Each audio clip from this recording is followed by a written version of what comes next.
കുറച്ച് നാളായില്ലേ നമ്മുടെ ചാനലിൽ വീഡിയോസൊക്കെ ഇട്ടിട്ട്.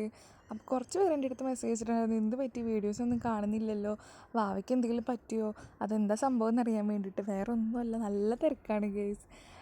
വീട്ടിൽ സേറണമെന്നൊക്കെ ഞാൻ മാത്രമേ ഉള്ളൂ. അപ്പോൾ അതുകൊണ്ട് എല്ലാ പണികളും ചെയ്ത് എനിക്ക് ഓടിയെത്താൻ പറ്റുന്നില്ല. അതാണ് മെയിൻ കാര്യം വീഡിയോ എടുക്കാനായിട്ട്. അപ്പോൾ നമ്മൾ പുറത്തോട്ട് പോകുമ്പോഴാണ് ആക്ച്വലി എനിക്ക് വീഡിയോ എടുക്കാൻ പറ്റുന്നത്. അത് കാരണം ഞങ്ങൾ വീഡിയോ ഇപ്പോൾ ഇത്തിരി എടുക്കൽ കുറവാണ്. നമ്മൾ ഫസ്റ്റ് പ്രിഫറൻസ് എപ്പോഴും ബേബിക്ക് കൊടുക്കണമല്ലോ. സേറ കഴിഞ്ഞിട്ടുള്ളൂ വീഡിയോയും യൂട്യൂബ് എല്ലാതും. അപ്പോൾ അതുകൊണ്ട് സേറനെ നന്നായി നോക്കണം. അതുകൊണ്ടാണ് വീഡിയോസൊന്നും എടുക്കാൻ ടൈം കിട്ടാത്തത്. ഞങ്ങൾ ലാസ്റ്റ് സൺഡേ ഓഹോ ബീച്ച് കാണാൻ പോയിട്ടുണ്ടായിരുന്നു.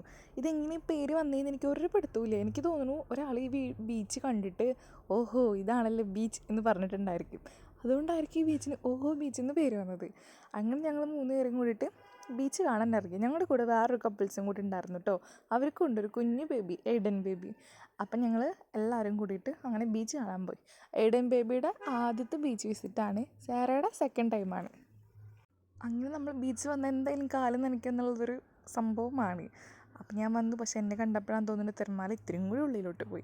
അങ്ങനെ ഞങ്ങൾ അവിടെ ടൈം സ്പെൻഡ് ചെയ്ത് കുറച്ച് ഫോട്ടോസൊക്കെ എടുത്ത്, പണ്ട് ബീച്ച് കാണാൻ വരുമ്പോൾ സാറയായിട്ടുള്ള ബേബി ബംപ് വയറൊക്കെ പിടിച്ചിട്ടുള്ള ഫോട്ടോസായിരുന്നു ഉണ്ടായിരുന്നത്. പക്ഷെ ഇപ്പോൾ സാറ പുറത്ത് വന്നല്ലോ, അപ്പോൾ സാറയായിട്ടുള്ള ഫോട്ടോസ്. അതുപോലെ പണ്ട് ബീച്ച് കാണാൻ വരുമ്പോൾ ഞങ്ങളുടെ പേര് എഴുതാറ്, ഇപ്പം ഞങ്ങൾ സാറയുടെ പേരാണ് എഴുതുന്നത്. അങ്ങനെ നല്ല അടിപൊളി വൈബായിരുന്നു ബേബിയായിട്ട് നമ്മളിങ്ങനെ ബീച്ച്. അപ്പോൾ അവിടെ ഒരു കല്യാണം നടക്കുന്നുണ്ടായിരുന്നു. ആരാ ചെക്കനും പെണ്ണെന്നൊന്നും അറിയില്ല, കല്യാണം നടക്കുന്നുണ്ട്, ബീച്ച് വെഡ്ഡിങ്. അപ്പോൾ ഞങ്ങൾ അവിടെ പോയപ്പോൾ ലൈറ്റ്സ് കണ്ടു. ഞാൻ വീഡിയോ ഓൺ ആക്കുമ്പോഴേക്കും ലൈറ്റ്സ് എല്ലാം പൊട്ടിത്തീർന്നു. അതൊക്കെ കഴിഞ്ഞ് ഞങ്ങൾ നൈറ്റ് ആയപ്പോൾ അവിടെ പാട്ട് വെച്ചു, DJ വെച്ചു, എല്ലാവരും ഡാൻസ് കളിക്കുന്നുണ്ട്. കപ്പിൾ ഡാൻസ് ഉണ്ട്, കുട്ടികളുടെ ഡാൻസ് ഉണ്ട്.